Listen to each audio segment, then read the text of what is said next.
No one enjoys hearing bad news, and delivering bad news to someone else can be just as difficult and unpleasant. But sometimes it has to be done, and so we do need to learn the best phrases to use in these situations to make sure that we are being sensitive and sincere when delivering difficult things to hear. There are also different severities with bad news. So some news is worse than others, and therefore when we are delivering bad news, we need to tailor our phrases depending on how serious the situation is. So let's go through a range of scenarios now, starting with some things that are more severe. So let's say, for example, you and your spouse have decided to end your relationship. You are getting a divorce, and you need to deliver this news to your children. So a phrase that you could use here would be, "This might come as a shock to you, but your father and I have decided to get a divorce."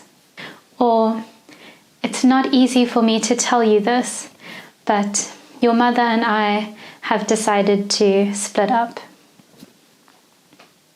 So as you can tell, these phrases are both quite tentative, and they are therefore best used when it is a very sensitive personal situation, which is also quite serious.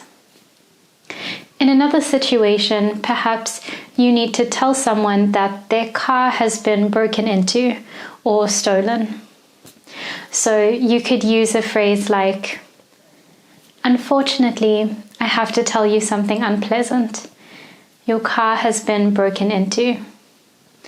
Or, "I don't know how to say this, but your car has been stolen."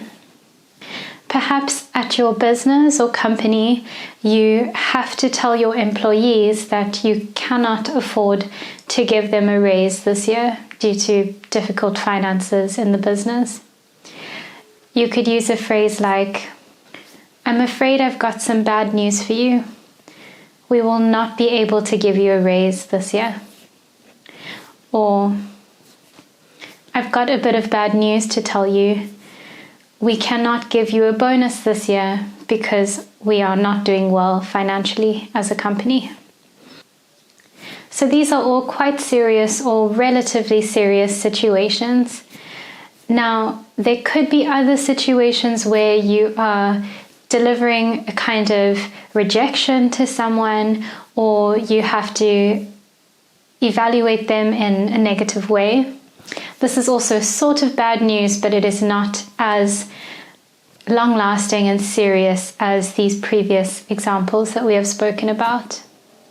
So if you are having to reject someone, maybe they have applied for a job position and you have to tell them that they did not make the cut, you could say something like, "Unfortunately, we have to decline your application as you did not meet all of our requirements." Or slightly more casually, "You see, the problem is we couldn't accept you because your grades were not high enough." Or, "The issue is that you do not have enough experience to qualify for the job position." In another situation, it may be that you need to dismiss someone from a party or a gathering, and this is maybe not as much bad news, but it is a sort of rejection in some way or dismissal. So you could say this to the person using the phrase, "I'm going to have to ask you or tell you to leave."